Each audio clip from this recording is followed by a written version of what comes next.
بسم اللہ الرحمن الرحیم۔ السلام علیکم۔ ایک لوہار کے گھر میں ایک چڑیا پلی ہوئی تھی۔ وہ چڑیا انسانوں کی بولی جانتی تھی اور جو کچھ دیکھتی تھی وہ بیان کر دیتی تھی۔ لوہار اس چڑیا کو بہت پسند کرتا تھا اور چڑیا بھی لوہار کے گھر میں بے حد خوش تھی۔ لوہار اس کے کھانے پینے کا بہت خیال رکھتا تھا۔ ایک دن لوہار کا ایک دوست سائم شیخ دوسرے گاؤں سے اس کے یہاں آیا۔ دراصل سائم اپنے دشمنوں سے ڈر کر لوہار کے گھر میں اس نے پناہ لی تھی۔ لوہار نے چڑیا کو سمجھایا، اگر کوئی پوچھے بھی کہ تمہارے یہاں کوئی مہمان آیا ہوا ہے تو اقرار مت کرنا اور کسی کو سچ نہ بتانا۔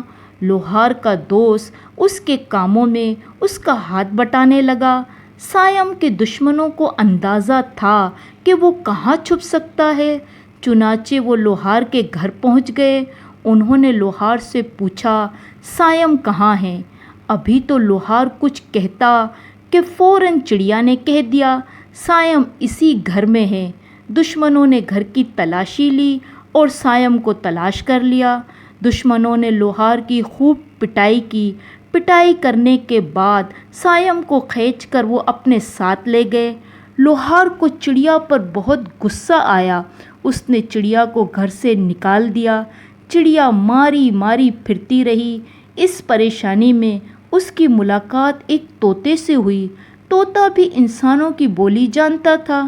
چڑیا نے طوطے سے شکایت کی کہ انسان بے وفا ہوتے ہیں اور اپنی آپ بپتا سنائی، اور طوطے کو مشورہ دیا کہ وہ کسی انسان کے گھر میں نہ رہے۔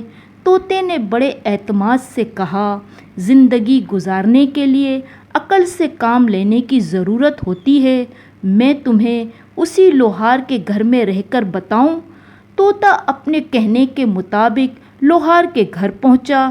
لوہار جو کہ اب اکیلا رہ گیا تھا، طوطے کو دیکھ کر بہت خوش ہوا اور بڑی چاہت سے طوطے کو اپنے پاس رکھ لیا۔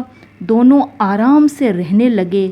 لوہار جو کہتا طوطا وہ دہراتا، لیکن جو کچھ دیکھتا اسے منہ سے نہیں نکالتا۔ ایک روز طوطے کو وہ چڑیا پھر ملی تو اس نے طوطے سے سارا احوال پوچھا۔